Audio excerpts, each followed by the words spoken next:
naik semua gulanya itu, akhirnya apa? Terus seharian begitu terus tuh, naik, lama-lama pankreasnya kelenger, nggak bisa lagi memproduksi insulin. Gula yang masuk banyak dia nggak bisa keluarkan dengan cukup, gula yang masuk dikit dia juga nggak bisa keluarkan. Akhirnya apa? Lemes terus orangnya. Ya, nah itu sebenarnya bisa Anda mulai bisa mulai kita perbaiki. Salah satu caranya apa?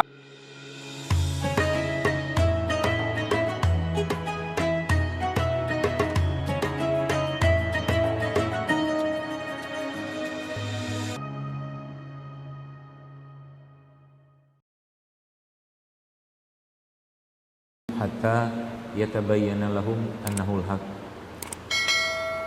Alhamdulillah, kita tentunya bersyukur pada Allah Subhanahu wa taala di tengah mungkin waktu di mana sebagian manusia mencari rezeki, mencari nafkah, membiayai keluarganya dan seterusnya. Dan hari ini kita dipertemukan Allah di rumahnya ini, di tempat yang paling mulia di muka bumi ini, yaitu masjid. Dan tentunya tidak lain tidak bukan dalam rangka tolabul ilm atau menuntut ilmu. Dan tentunya ini bagian dari salah satu cara kita menjaga iman atau menguatkan iman, dan juga cara kita menjaga tubuh kita. Dan mudah-mudahan Allah ikhlaskan yang kita hadir di sini tentunya tidak lain tidak bukan dalam rangka mengharap wajah Allah Subhanahu wa taala.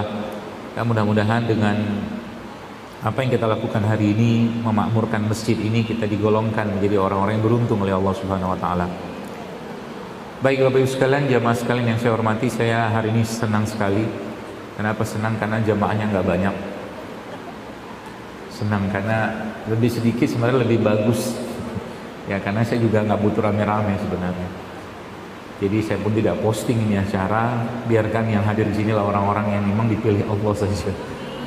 Dan memang tidak perlu rame-rame ya. Karena kalau rapat tuh rame-rame nggak selesai-selesai rapatnya. Semakin banyak kepala tuh semakin banyak pemikiran dan nggak selesai-selesai ya. Maka mudah-mudahan hari ini menjadi hari yang berkualitas, atau mungkin kajian yang berkualitas buat kita semua. Dan sekali lagi semoga Allah ridho ya. Allah jadikan ini tambahan ilmu yang menguatkan ya iman kita, jasad kita, hati kita, dan seterusnya. Baik, bicara tentang kesehatan ya.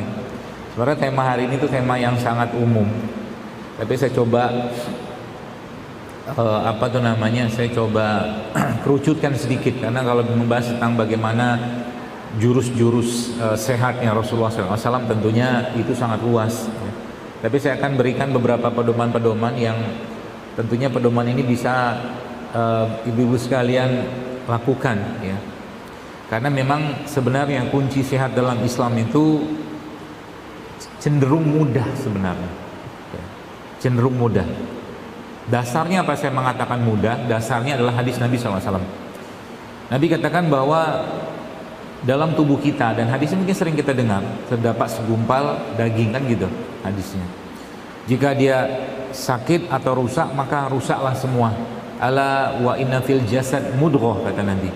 Jadi dalam tubuh kita ini terdapat segumpal daging. Kalau dia baik-baik semua, dia rusak-rusak semua. Itu kuncinya. Jadi dari hadis ini sebenarnya banyak sekali yang kita bisa bahas ya. Banyak sekali yang kita bisa bahas. Kenapa banyak sekali kita bisa bahas di situ? Sebenarnya pedomannya apa yang dikatakan Nabi tadi SAW ya. Kalau dia baik-baik semua, dia rusak-rusaklah semua. Maka kalau mau melihat orang itu dia sehat atau tidak ya, itu gampang sekali. Gampangnya dari mana? Gampang yang pertama atau mudah yang pertama adalah dari lisannya ya. Keluar kata-kata tidak baik, dia nggak sehat gitu. Orang yang lisannya berkata kotor, berkata jahat, berkata buruk, itu nggak sehat. Apa yang nggak sehat? Raganya nggak sehat, hatinya jelas tidak sehat. Maka Nabi kan melarang ya. Nabi kan melarang. Bahkan hal-hal yang Nabi larang itu biasanya ada sesuatu yang berkaitan nanti dengan hatinya kita, perasaan kita, emosi kita, bahkan jasadnya kita. Contoh, saya dari tadi ini nyensor Anda di sini. Barusan sensor saya mendapat seorang ibu-ibu yang minum dengan tangan kiri. Oke. Mata saya menyensor. Gak usah disebutin lah. Mungkin dia khilaf. Ya. Nabi kan melarang. Kenapa Nabi melarang? Karena orang yang makan minum, tidak apa-apa bu, istighfar aja. Nama juga khilaf ya. Orang yang makan minum dengan tangan kiri, kata Nabi, memakan minumnya bersama setan. Apakah dia berubah jadi setan? Enggak. Peranainya nanti lama-lama menuju ke sana gitu loh. Itu ya. Itu sederhana. Apakah orang begini atau mungkin hal-hal begini itu hal-hal yang apa ya? Nggak perlu kita perhatikan. Justru ini harus kita perhatikan. Anda mau bukti gampang. Coba terus menerus kita makan tapi nggak dikerjakan. Ini apa namanya? Anda akan lihat sendiri kalau kita kerjakan itu akan terjadi perubahan sikap kita. Ya, contoh mungkin makan berdiri tangan kiri, atau makan berdiri dengan tangan kiri, atau minum berdiri dengan tangan, apalagi sambil berjalan. Coba lihat, akan ada perubahan sikap dalam diri kita. Orangnya akan cenderung tergesa-gesa. Coba aja, gitu ya. Tergesa-gesa itu nanti efeknya kemana? Panjang lagi, sampai ke raga segala macam. Seperti itulah. Nah makanya dari dua hal tadi itu, atau mungkin dari yang disampaikan Nabi kita SAW tadi, maka kita ibu sekalian bisa mengambil faidahnya di situ berkaitan dengan si hati itu, kolbu itu ya, atau hati lah, bukan hati liver ya, tapi hati kolbu, dan jasad itu sendiri ya. Poin di situ. Yang pertama apa? Si kolbu ini ya, kata Nabi kan begini, hati anak-anak Adam itu ya seperti yang Nabi katakan tentang batu Hajar Aswad itu. Dulunya batu itu putih, kata Nabi. Dosanya manusia, keturunan Adam ini membuat batu itu lama-lama menjadi hitam. Kan begitu. Nah, sama juga dengan hatinya kita itu. Fi qulubihim marad, kata Allah. Dalam hati itu terdapat penyakit, kata Allah. Berarti hati itu juga ada penyakit. Itu yang pertama. Dan hati itu juga ada obatnya. Sama juga dengan jasad tadi, jasad itu ada penyakitnya dan juga ada obatnya. Itu poinnya. Berarti kalau Nabi mengatakan, baik kita lihat dari urutan hadis tadi, Nabi mengatakan apa? Nabi mengatakan bahwa ketahuilah dalam tubuh manusia terdapat segumpal daging. Kata Nabi gitu kan? Nabi ngomong jantung nggak? Apa Nabi ngomong paru-paru nggak? Nabi ngomong limpa nggak? Nabi ngomong apa lagi tuh? Otak nggak? Nggak. Nabi nggak ngomong organ-organ tubuh manusia. Maka secara urutan justru malah dia lebih utama daripada urutan yang sifatnya jasad. Contoh begini, pemahamannya begini biar ibu paham. Ada organ jantung, ada organ limpa, ada organ ginjal, seterusnya, organ-organ kayak begitu. Ya. Nah, Nabi tadi mengatakan, ya itu organ penting, itu organ penting. Jantung kita masalah, maka banyak masalah muncul dalam tubuh kita. Ginjal kita masalah, banyak masalah muncul. Atau tiroid katakanlah muncul, ya. Nah, tapi urutan yang Nabi ngomong bukan organ tadi, paham ya? Yang Nabi ngomong di awal, kalau dia baik, kolbu ini baik atau hati ini baik, maka organ tadi ngikutin, ya. Maka organ tadi ngikutin. Maka pembahasan di sini adalah berarti sebagaimana jantung, mungkin kalau orang yang periksa jantung, ya, jantungnya pembuluh darahnya mengalami penyempitan atau darahnya kental, berarti kan ada penyebab. Oke? Nah, kalau kita kembalikan tadi ke tema tentang hati tadi atau kolbu tadi, dia juga ada penyebab. Artinya masalah yang akan ditimbulkan, lihat. Masalah yang akan ditimbulkan oleh si penyebab penyakitnya kolbu ini itu jauh lebih powerful atau tidak dibandingkan dengan masalah yang terjadi pada organ. Maka jawabannya jauh lebih powerful, jauh lebih kuat masalahnya. Gitu ya. Jadi masalah atau penyebab ya yang muncul pada hati, yang menyebabkan hati itu menjadi bermasalah, maka masalah yang akan muncul jauh lebih berbahaya daripada masalah organ itu sendiri. Kenapa? Karena dia pengendalinya. Itu. Nah, sekarang kita mundur dulu. Mundur dulu ke ini nih. ke zaman Anda, saya masih dalam kandungan ibu-ibu kita, ibunya kita, emaknya kita.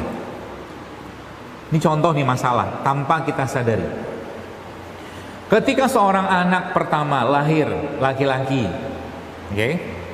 Anak pertama pasangan orang tua lahir laki-laki. Kemudian anak kedua lahirnya laki-laki lagi, oke? Anak ketiga pengennya lahir perempuan. Sampai ketika anak itu keluar dari kandungan ibunya, lahir, keluarlah kalimat dari orang tua tadi, ya laki-laki lagi. Maka anak ini akan menanggung beban, ya, beban emosi dari ketidakridhoan orang tuanya atas takdirnya Allah tadi. Maka yang terjadi apa? Yang terjadi lucu. Ini saya lihat. Anak ini akan lahir sebagai laki-laki, casingnya dalamannya perempuan. Coba lihat, Anda sekarang coba terbang, lihat saudara, teman, sahabat kita yang kayak begitu polanya tuh. Perempuan, pengennya ketiga laki-laki. Ketika lahir lagi perempuan, maka dia akan lahir perempuan, casingnya, tapi dalamannya laki-laki. Sikapnya, jiwanya, coba lihat. Itu kesalahan siapa? Orang tua. Kenapa kesalahan? Karena masuk ke teritori yang bukan urusannya kita sebagai makhluk atau hamba, tapi urusannya Allah. Kenapa? Orang yang namanya jenis kelamin itu urusannya Allah. Maka saya pribadi kadang-kadang setelah saya mengetahui ilmu kayak beginian, saya bilang mungkin lebih baik jangan USG untuk mengetahui jenis kelamin. Sebab Anda kebanyakan pasangan gitu ya, apalagi beberapa suku-suku tertentu pengennya anak pertama laki loh. Ini masuk ke tadi, nyampurin urusannya Allah, gak ridho dengan ketetapannya Allah. Akhirnya apa? Yang terjadi jadi masalah. Ya, masalah apa? Banyak masalahnya.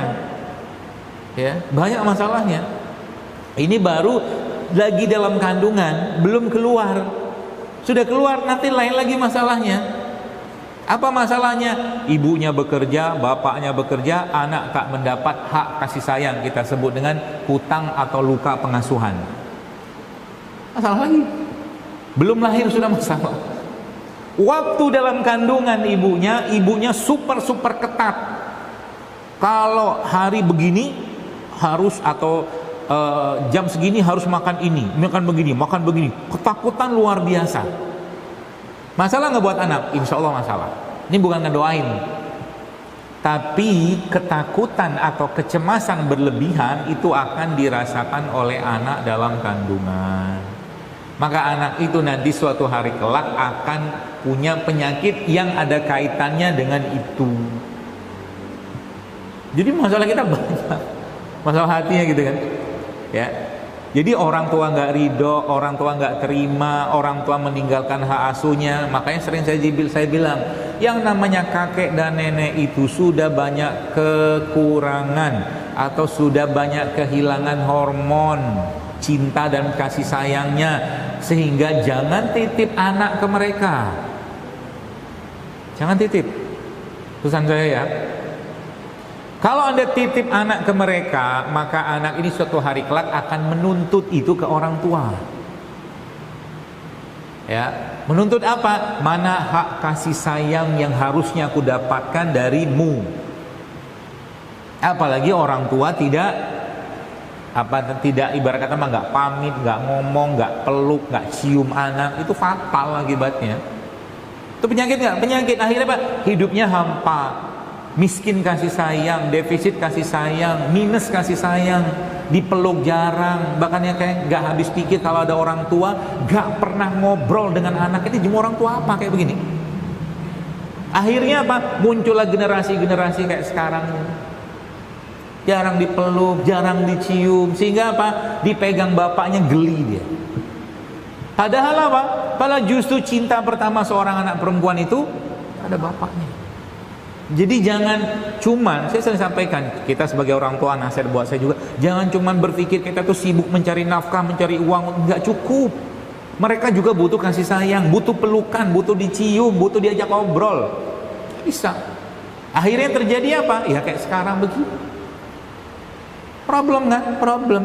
Anak menjadi anak yang rapuh. Kenapa? Jarang dirangkul, jarang dikasih kasih sayang, atau bahkan jarang diajak ngobrol. Ini kayak gimana ceritanya kayak begini? Jadi masalah zaman sekarang itu yang saya lihat, ya dari apa yang saya pelajari ya, itu khususnya berkaitan dengan wanita. Karena coba lihat, ibu-ibu yang mungkin sekarang mohon maaf usia 60-70 tahun ya, dulu jarang Anda melihat tumor kista, miom, jarang loh. Jarang. Dulu Anda jarang mendapatkan anak perempuan yang mengguling-guling, nyeri, kesakitan luar biasa ketika mensnya datang, jarang. Sekarang mau dekat men, ada sebulan premenstrual syndrome lah, belum lagi tumor lah, kista payudara lah. Ini apa ceritanya kayak begini? Gitu loh. Itu dari lagi-lagi dari apa yang saya pelajari, itu ternyata tidak jauh-jauh hubungannya dengan urusan hutang pengasuhan. Itu masalah hati nggak? Masalah hati.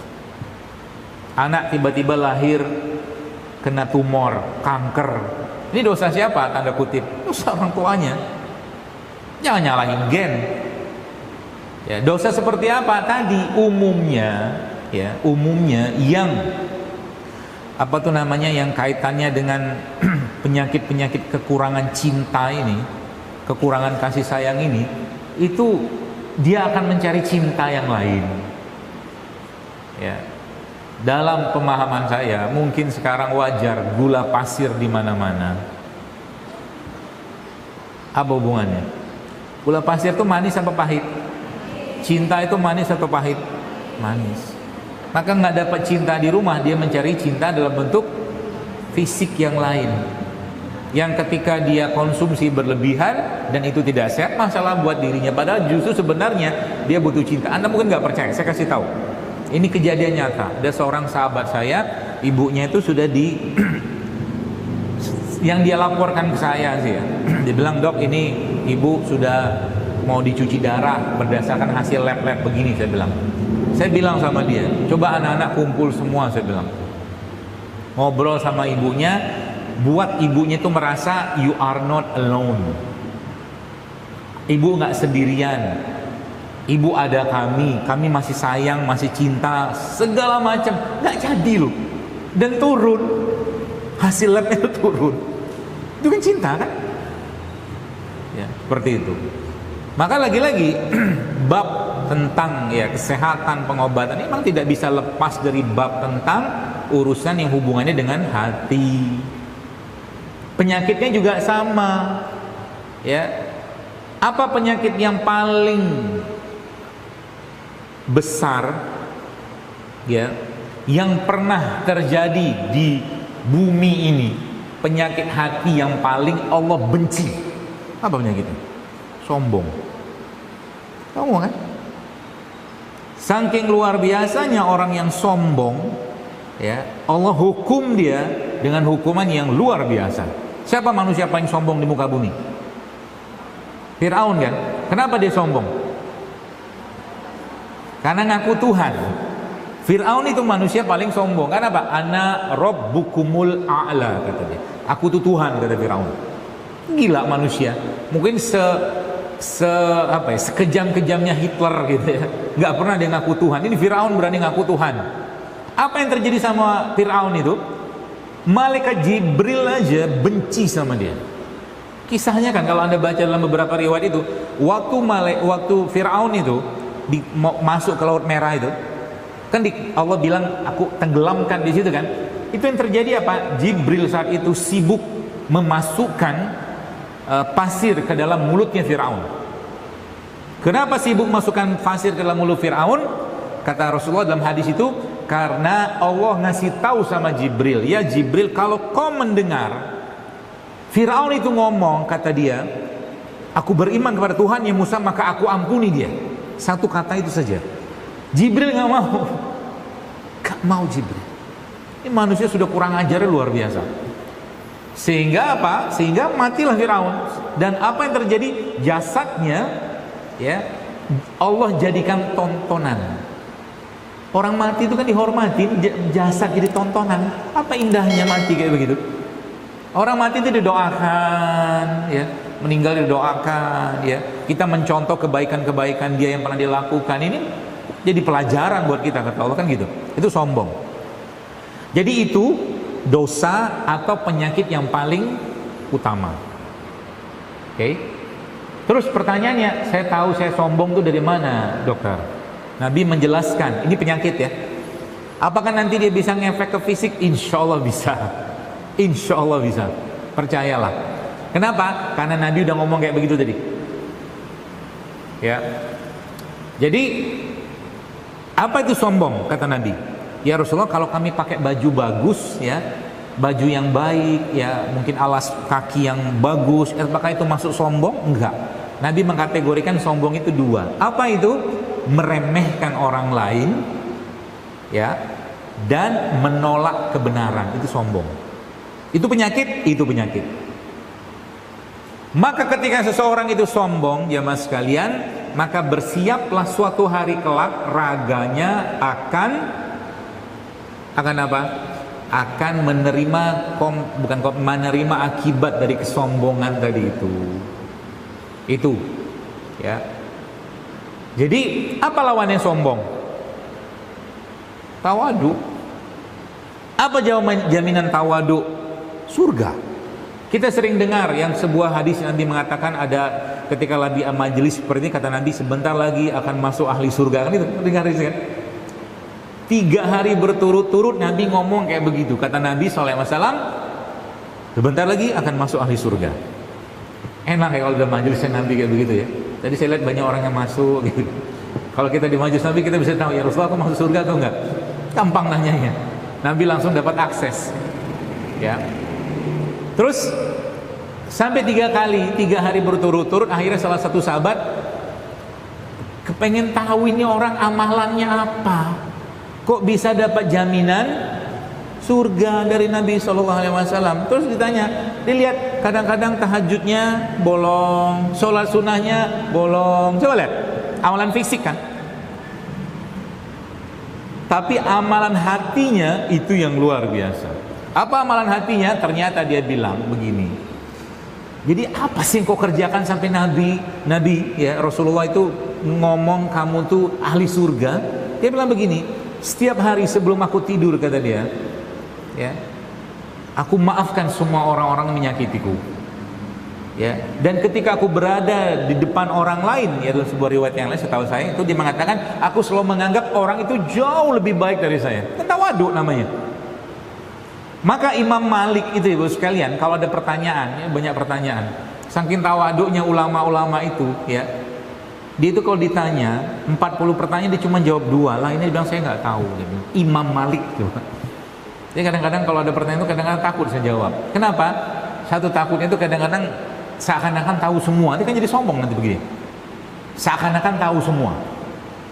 Itu penyakit lagi-lagi itu. Ya, nah itu. Jadi bagaimana caranya? Dididik hatinya. Hatinya itu dididik supaya apa? Minta sama Allah untuk dibersihkan penyakit-penyakit hati itu. Obat terbaiknya apa? Apa obat terbaiknya? Apa obat terbaik untuk penyakit hati itu? Quran. Quran. Maka ketika Anda, ibu sekalian, jamaah sekalian, membaca Quran, cobalah sebelum Anda baca itu Anda diam sebentar, jangan langsung baca. Ngobrol dulu sama Allah dalam hati Anda. Ya Allah, aku baca Quran ini ya karena mengharap wajah-Mu ya Rabb. Aku baca Quran ini ya Allah, semoga dengan setiap huruf yang ku baca itu Engkau membuang sombongku, Engkau membuang dendamku, Engkau membuang kebencianku. Semua yang Anda punya dalam hati atau kita punya dalam hati itu minta sama Allah untuk setiap huruf yang kita baca itu akhirnya menggugurkan itu. Bisa nggak? Bisa. Sehingga nanti apa? Ketika kita sudah mulai tahu, Bapak Ibu sekalian, jamaah sekalian, dengan itu semua atau merasakan itu, tiba-tiba baca ayat apa nangis, baca ayat apa nangis, ya. Itu salah satu tandanya. Tapi ada juga orang ketika dibaca tentang ayat misalkan ayat apa ya? Ayat tentang jual beli dia nangis. Ini nggak nyambung nangisnya. Yang dibaca ayat tentang jual beli, dia berlinangan air mata. Ini berlinangan air matanya kenapa? Ya, mungkin dia lagi rugi kali jualannya, mungkin. Tapi yang saya maksud bukan itu. Membayangkan, jadi kalau baca Quran itu coba dibayangkan. Apa yang dibayangkan? Dibayangkan bagaimana suasana Al-Quran itu. Ya, ketika Allah turunkan ayat atau surat itu, sambil Anda merem, pejamin mata sebentar, bayangin contoh, mungkin bukalah surat At-Takwir atau surat Al-Insyiqaq, Izas syamsu kuwirat, Izas syama'un syaqqat. Itu kan ngeri. Tapi gimana mau ngeri? Hatinya gak ada getar-getarnya, masih penuh dengan apa? Zon, dugaan, masih penuh dengan kebencian, kemarahan, gak ridho. Itu sehingga apa? Quran gak membekas, ya, zikir gak membekas. Coba deh, kemarin kita baru Idul Adha, kita bacakan Allahu Akbar, Allahu Akbar, Allahu Akbar, la ilaha illallah, wallahu akbar, seterusnya. Baca, lisan baca, tapi gak kebayang besarnya Allah itu kayak apa. Besarnya Allah dibandingkan dengan kecilnya alam semesta ini kita nggak kebayang. Akhirnya apa? Nggak ada getar-getarnya itu hati. Ya, justru malah hatinya berpenyakitan. Nah, ini yang kita harus bersihkan. Maka Islam memberikan banyak sekali pedoman-pedoman Bapak Ibu sekalian, Ibu sekalian tentang itu semua. Ya, contoh mungkin lagi hati gusar, gelisah. Nah, sudah ada 2 orang di sini yang minum dengan tangan kiri. Tidak apa-apa.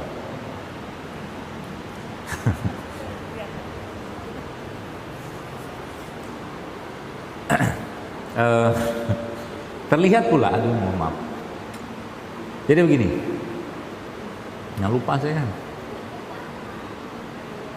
gara-gara tangan kiri. Imam Syafi'i itu hilang 1 juz hafalan ketika masuk pasar. Ya. Makanya orang-orang yang biasanya menjaga hafalan Quran itu mereka males lihat apa yang sifatnya itu nggak sesuai dengan fitrah dan petunjuk Allah dan Rasul. Kenapa? Itu mengganggu. Ya, mengganggu. Makanya ada yang sudah biasanya melihat Quran, melihat kajian atau menyaksikan kajian, ikut kajian, melihat berita-berita yang nggak menyenangkan itu udah nggak nyaman hati. Itu bener hatinya itu. Melihat berita perampokan, berita korupsi, gitu-gitulah. Nggak ada manfaat buat kita. Nah, itu yang Nabi katakan salah satunya. Ini orang ketiga, ada 3 nih yang minum dengan tangan kiri. Masya Allah. Ini tangan kanan, ini tangan kiri. Kalau minumlah pakailah tangan kanan. Ya ibu-ibu ya. Gitu. Mungkin lupa. Ya Bu, ini tangan kanan. Ini tangan kanan. Gimana tadi? Obatnya kan? Tadi Quran saya jelaskan. Jadi ketika berzikir, baca Quran itu mbok direnungin gitu loh. Ini maksudnya apa? Allah menurunkan ayat ini tuh maksudnya apa? Kalau enggak paham baca terjemah. Kalau mau lebih dalam baca tafsirnya. Baru dapat getarannya. Ketika gunung-gunung dibenturkan. Coba bayangin gunung dibenturin kayak apa jadi itu? Itu kan surat At-Takwir. Izasyam, langit diruntuhkan. Coba lihat kayak apa tuh cerita. Nangis kita Bu, serius. Makanya salah satu cara ya untuk kita itu merasakan getaran-getaran tadi itu, coba Anda siapkan waktu atau alokasikan waktu 24 jam Anda itu atau kita itu untuk kita punya me time-nya kita sama Allah. Ya, contoh di rumah ada ruangan kecil, duduklah situ, gelar sejadah, wudu, sholat sunat, ngobrollah sama Allah. Orang keempat sudah di ruangan ini yang minum pakai tangan kiri. La haula wala quwata illa billah. Dan tidak sadar lagi dia. Alhamdulillah. Semoga Allah ampuni kita ya. Islam ini susah, besar kalau kita begini-begini terus. Ya. Duduklah di situ. Ngobrol sama Allah di sana. Bicara sama Allah sebagaimana bicaranya Nabi Zakaria. Ya Rob, aku ini udah tua, ubanku udah banyak, tulangku udah keropos, kata Nabi Zakaria. Yang diobrolin apa? Bukan urusan yang sifatnya besar, ngomongin dirinya. Apa Allah nggak tahu Nabi Zakaria itu tulangnya sudah keropos dan ubannya sudah banyak? Allah yang buat kok. Tapi beliau ya alaihissalam ngobrol itu sama bentuk apa? Bentuk manjanya seorang nabi kepada Allah. Ini disiapin tuh. Ya tempat kecil aja lah. Taruh selalu sejadah di situ untuk Anda menjadi tempat Anda ngobrol sama Allah. Taruh situ. Untuk apa? Untuk bicara dengan Allah kayak apa? Dalam bentuk doa. Bahkan kalau nggak angkat tangan pun Anda ngomong dalam hati, dan pakai lisan boleh. Kayak kita ngobrol kayak gini. Ya Allah, aku tuh lagi susah hati ya Allah. Ya. Tapi Allah tentunya nggak jawab langsung gitu. Aku lagi susah hati, anakku begini, suami begini, istri begini, urusan begini. Tolonglah ya Allah selesaiin. Kepada siapa lagi aku minta tolong? Engkau ke Tuhan alam semesta. Gitu ngobrol. Ya, itu salah satu caranya. Oke. Jadi itu penyakit. Tadi kita jelaskan dengan makanya me time yang kita sama Allah atau me time kita sama diri kita pribadi itu coba dialokasikan. Ibu-ibu misalkan Anda memang hobinya, ini contoh me time, Anda hobinya bercocok tanam misal, alokasikan waktu untuk bercocok tanam. Sebab itu menurut ulama bisa membuat waktu kita untuk ibadah atau hubungan kita sama Allah itu bisa baik kalau me time-nya kita itu kita kerjakan. Ya. Dokter, me time-nya ada nggak? Ada. Me time saya apa? Ini isi kajian. Seneng nggak? Kenapa seneng? Yang datang misalkan 50 orang, alhamdulillah, atau 100 orang, ada satu yang berubah, alhamdulillah. Itu udah seneng, kebahagiaan. Kemarin saya ada di ngisi di mana gitu, ada acara di mana, di ibu-ibu cerita, dok, alhamdulillah, masya Allah, dia bilang, kenapa bu? Saya kolesterol saya 300, dia bilang. Terus setelah saya ngikutin dokter dan minum ramuan, sekarang udah turun, saya enak banget, kaki saya enak, badan saya, itu kan bahagia, mood booster buat saya. Me time-nya saya tuh kayak begini salah satunya, ya, seperti itulah. Itu penyakit. Yang pertama tadi sombong ya. Maka minta sama Allah dibersihkan. Kemudian apa lagi penyakit-penyakit? Banyak ya. Sedih itu penyakit nggak? Sedih. Kenapa saya katakan penyakit? Karena Nabi berlindung kepada Allah dari sedih. Apa dasarnya? Allahumma inni a'udzubika minal hammi wal hazan. Kan sedih. Wa a'udzubika minal azzi wal kasal, berlindung dari sedih, malas, takut, pengecut, itu semua pengecut, itu semua penyakit itu. Penyakit. Akan jadi masalah nggak? Akan jadi masalah keraga. Ya, maka tiap hari itu kalau bisa ya, kita mulailah hari itu dengan kebahagiaan, ketenangan, kesenangan dan persiapan gitu loh untuk bertemu dengan Allah. Ada di sini misalkan ada idola, semula idola Anda itu seorang ulama misalkan, ulama fulan lah namanya misalkan. Terus ulama ini mengatakan atau ustazah ini mengatakan,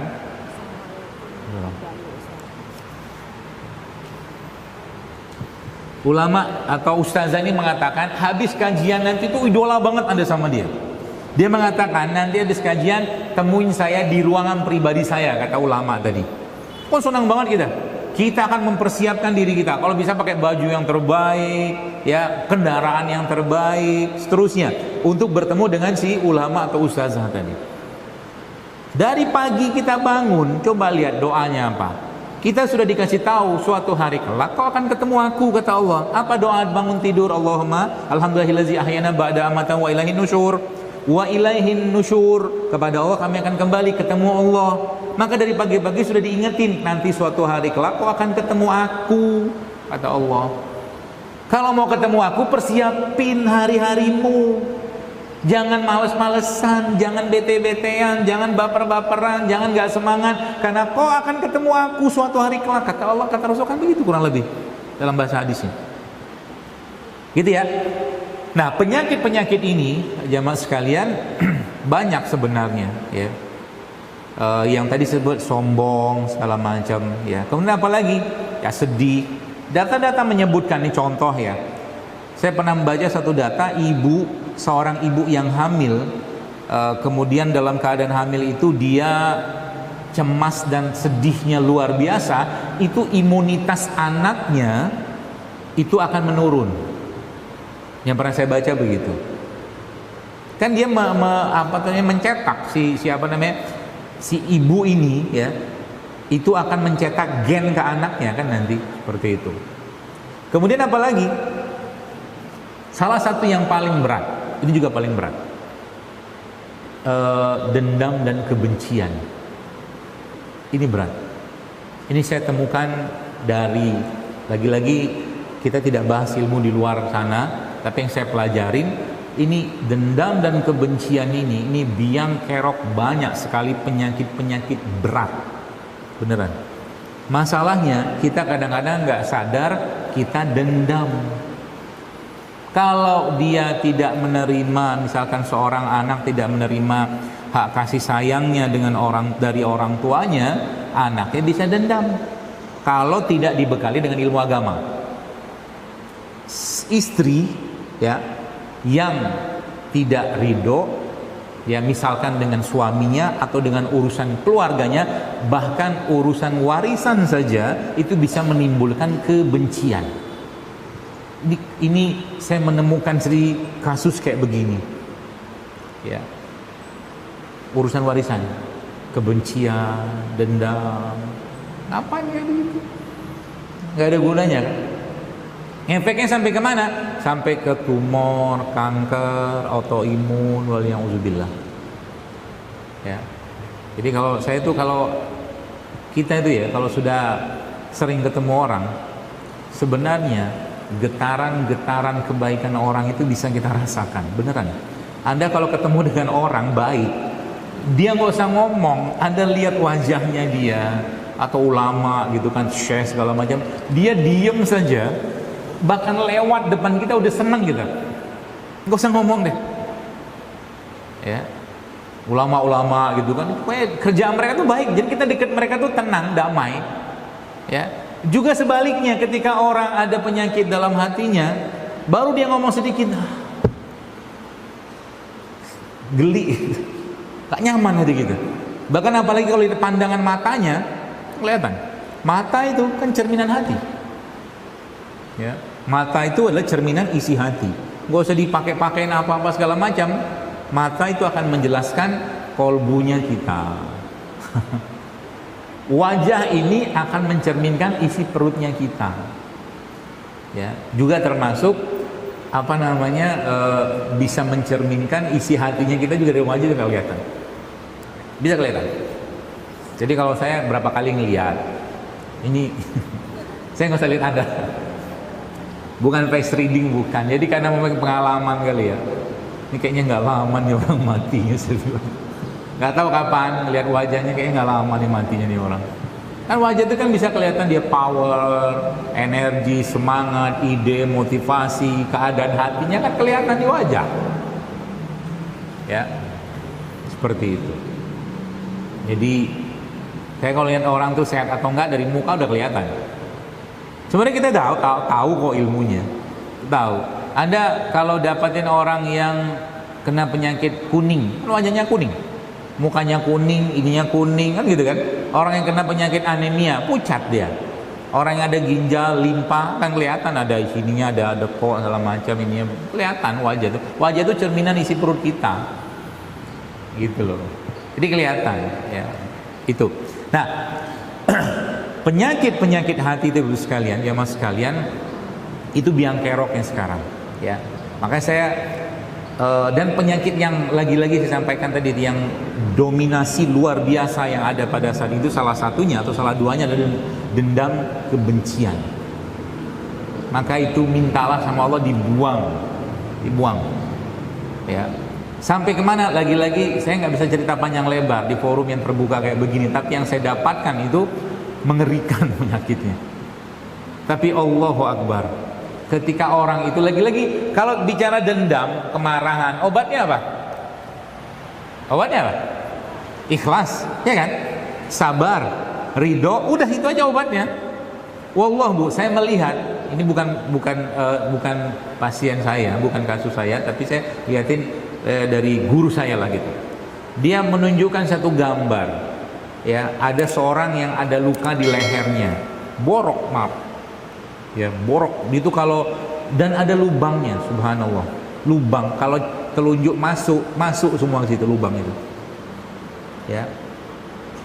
Itu subhanallah ya. Terus akhirnya apa namanya, orang itu dicari-cari lah, gali-gali segala macam, nih masalahnya apa, ternyata balik-balik ke dendam, kebencian. Dan ketika itu dia sudah mulai ikhlaskan, ridho dan sabar, adalah obat dikasih sama dia, herbal gitu, dan itu subhanallah nutup tanpa dijahit. Saya kalau ngelihat mustahil ini nggak dijahit, tapi memang kenyataannya ada.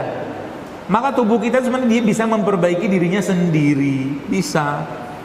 Asal apa diperbaiki?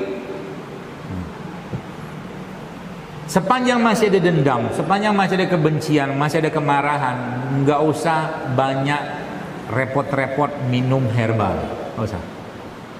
Karena penyakitnya justru malah di sana. Serius, saya ngomong begini serius. Bukan nggak bermanfaat, ada manfaat, cuman sedikit, mungkin ada 10% juga nggak ada. Karena penyakitnya bukan di situ. Ya, kalau Anda pernah baca buku Ait Al-Qarni, ada satu kisah di situ, ya, buku La Tahzan itu. Kisah yang menarik dalam buku itu. Apa kisahnya? Ada seorang yang sudah divonis dokter, katanya sakit ini dan usia tinggal berapa bulan gitu-gitulah standar. Akhirnya apa dikatakan sama dia? Kan orang kaya dia punya uang, dia sewa kapal, berlayarlah ke segala macam, balik-balik hilang itu tumor kankernya. Hatinya riang gembira, nggak ingat lagi sama penyakitnya. Ya, itu sebabnya kalau saya membahas tentang penyakit-penyakit kayak begini, ya, berilah selalu harapan kepada orang itu untuk bisa sembuh. Meskipun dunia mengatakan gak bisa sembuh, minimal dia ketemu dengan Allah, jemaah sekalian, dalam keadaan baik sangka kepada Allah bahwa penyakitnya bisa sembuh, dan dia bisa bertemu dengan Allah dalam keadaan hati yang tenang, bukan hati yang was-was. Itu tugas kita.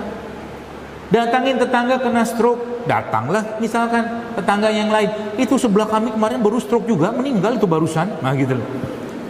Ngapain ngomong kayak begitu? Sabar ya, sabar, masya Allah nih. Kasih berita gembira.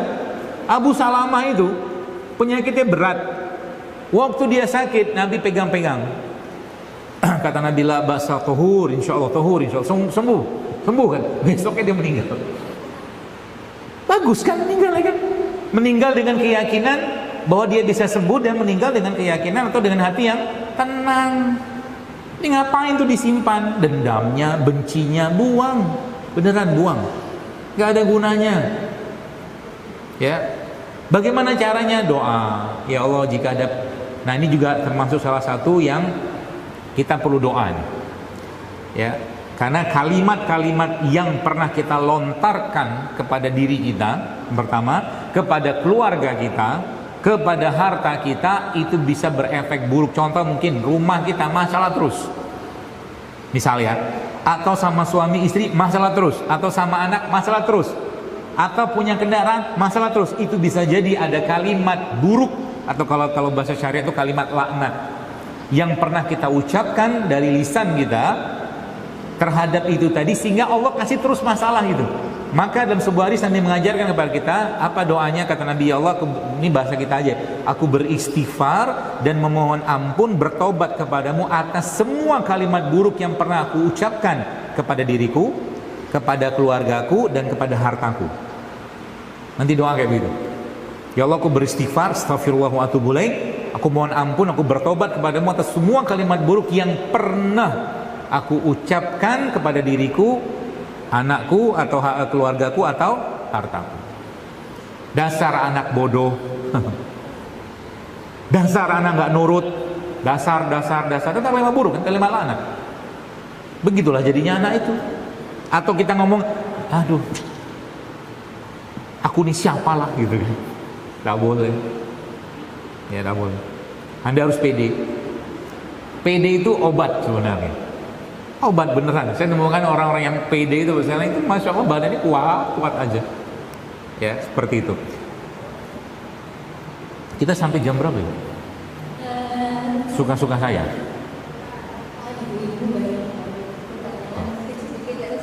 Iya. Ini belum ada setengah ini. Apa yang saya sampaikan? Mau pertanyaan atau mau materi?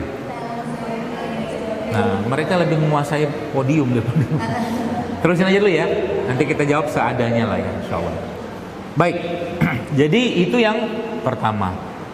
Apalagi jadi itu penyakit-penyakit. Jadi enggak ridho, marah, benci itu penyakit. Wallah itu penyakit dulu sekalian.